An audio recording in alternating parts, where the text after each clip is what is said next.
If you're on a mission to find the best biscuit recipe, look no more and let's dive into the Magnolia Table Cookbook by Joanna. So for me, these biscuits had three things. It had a combination of practicality, quality of ingredients, and of course, technique. So Joanna does give her tips and tricks on how to do these, and if you follow her technique and apply it correctly, these will come out phenomenal. So to a bowl, you're going to need 3 cups of self-rising flour, and the reason why you want to use self-rising flour is it already has baking powder in there, which will make your biscuits extra fluffy. You will then add a teaspoon of baking soda and 2 tablespoons of more baking powder. So this is when I say that technique comes to play. No, that is not cheese that I am putting through a cheese grater. That is butter. Yes, butter.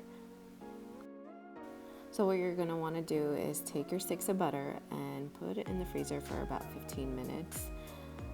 That will make it just hard enough so that you can put it through a cheese grater.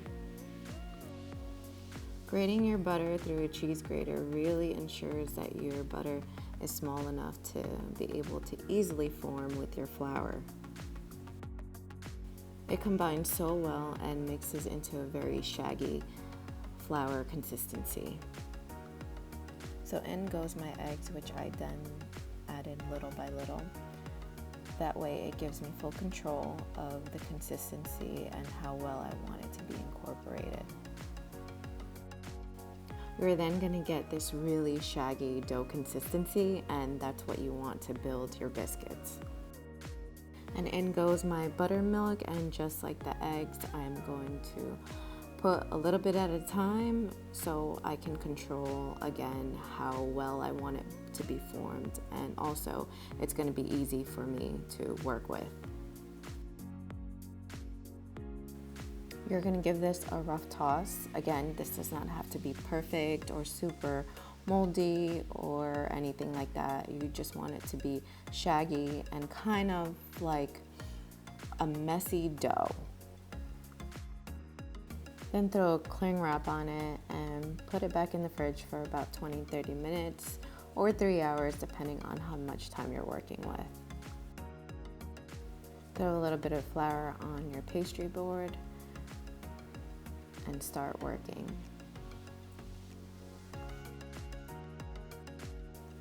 So your dough at this point will still be very sticky, so adding a little bit of flour will help with that.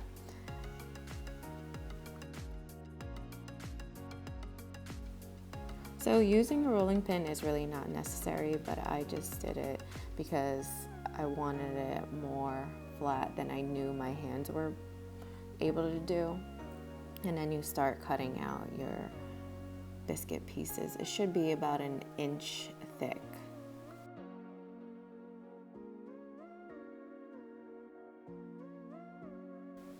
This was actually the most fun part of making this, was cutting in the biscuits.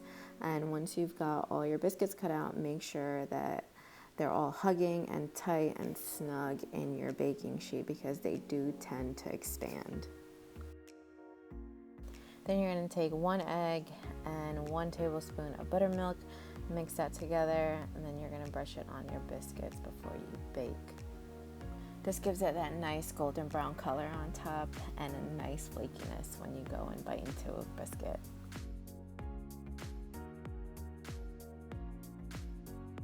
These came out so well and so fluffy and thick that I even made biscuit sandwiches after I actually baked these. I had made cornflake, crispy oven fried chicken, and it went so well with like hot honey drizzle.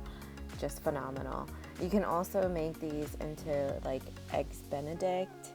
You could slice it in half, make an eggs Benedict with it, and have it for breakfast. That would be awesome too. That might be my next idea for the video, honestly. But I hope you enjoy just as much as I enjoyed making these. Thanks for watching.